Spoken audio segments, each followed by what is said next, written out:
Bienvenue sur l'Or Acadie. Aujourd'hui, j'ai quelque chose de très excitant à vous partager.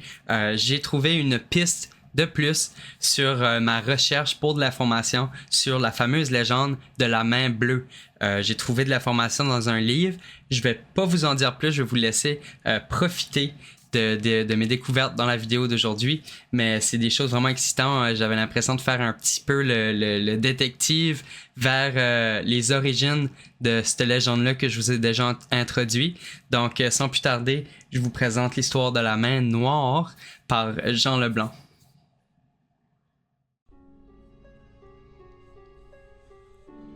Jean Leblanc, légende numéro 17, la main noire, CGA. Legends of l'Acadie de French Shore of Nova Scotia, à la page 88 jusqu'à la page 91.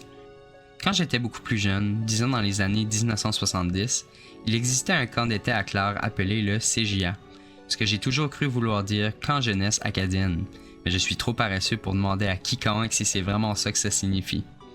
Dans mon esprit, il était géré ou lancé par les Dames Patronesses, également connues sous le nom des Dames Pointronnettes, pour un peu d'humour pour ceux qui ne faisaient pas partie du groupe, et un jeu de mots pour ceux qui comprennent un peu le français acadien. Personnellement, je n'ai jamais été au camp sauf une fois dans le cadre d'une activité avec les scouts pour un séjour d'une nuit. Si je comprenais pourquoi les citadins envoyaient des gens dans un camp d'été à la campagne, je ne comprenais pas pourquoi nous, qui vivions dans une communauté rurale, envoyions des enfants dans un environnement rural. Cela permettait de se débarrasser des enfants pendant une semaine, le temps que les parents puissent se reposer et que les enfants participent à des activités encadrées avec d'autres enfants. Il y avait aussi une piscine. C'était comme aller au spa. Il faut comprendre l'importance d'une piscine dans la campagne de la Nouvelle-Écosse. Malgré la grande plage de Mavillette et le grand nombre de lacs, nager dans une piscine était considéré comme le summum de la haute société. Si je comprends bien, la main noire serait un ou plusieurs moniteurs qui, une fois que tout le monde était au lit, faisaient des farces aux enfants du camp.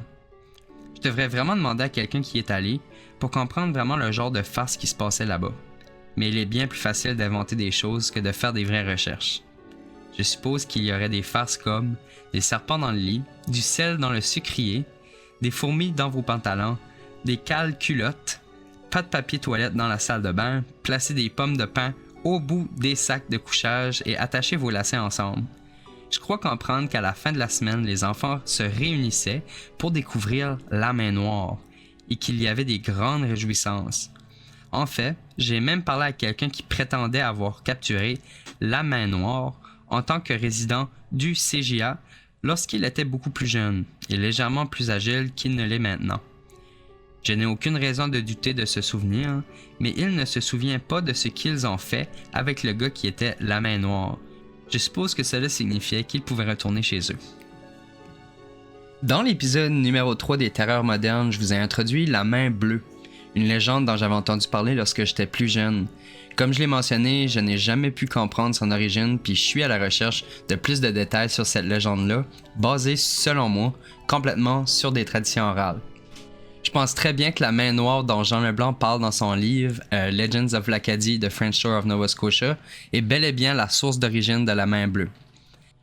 Déjà là, le nom est similaire, main noire, main bleue, mais en plus, comme Jean Leblanc nous l'a informé dans son texte, la légende de la main noire provient elle aussi d'un camp d'été, le CGA en Nouvelle-Écosse.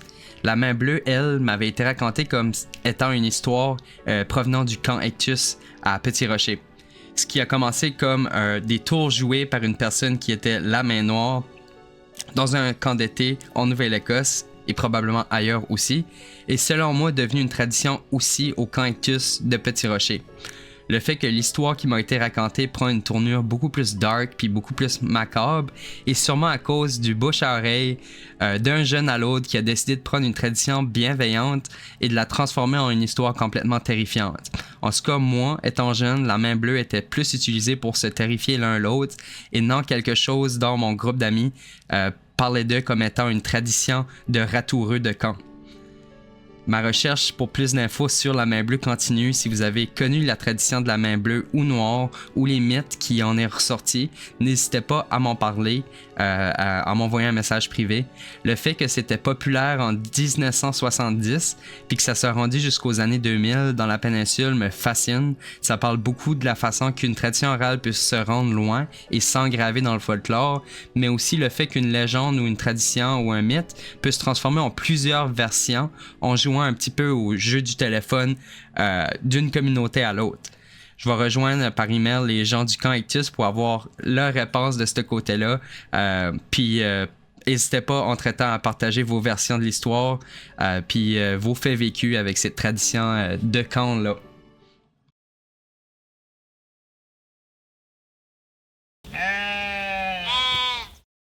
Si vous avez des histoires vécues, des anecdotes à partager ou tout simplement des sujets que vous aimeriez m'entendre parler d'eux sur Lore Acadie, n'hésitez surtout pas à me rejoindre personnellement par message privé sur Facebook, Instagram, TikTok ou par email. Vous pouvez aussi enregistrer votre histoire avec votre cellulaire en utilisant votre enregistreur vocal et en me l'envoyant par email. Votre implication est le backbone et la fondation de Lore Acadie. Sans vos témoignages, rien de ceci ne serait possible. Visionnez et écoutez mon contenu sur TikTok, Instagram, YouTube et Facebook, ainsi que sur les ondes de Savèche les vendredis, et gardez l'œil ouvert pour mes futures apparitions sur Acadie TV. À la prochaine, mes brebis-garous.